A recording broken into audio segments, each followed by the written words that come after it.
Examenpraat. Nou, dan ben ik heel blij natuurlijk.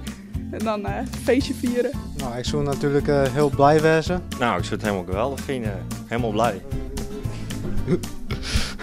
En dan zou ik vies juichen, jee!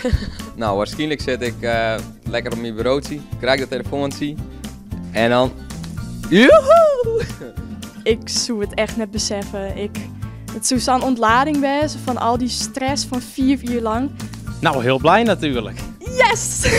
Nou, ik zou hartstikke blij wezen, want ik ging er wel net vanuit dat ik slag je, want het beetje slecht hier wordt. Zo, ik denk dat ik slager ben, dat ik dan aan de ene kant heel verrast ben.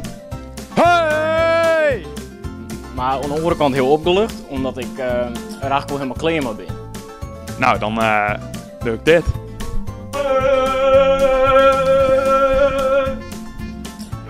Examenpraat.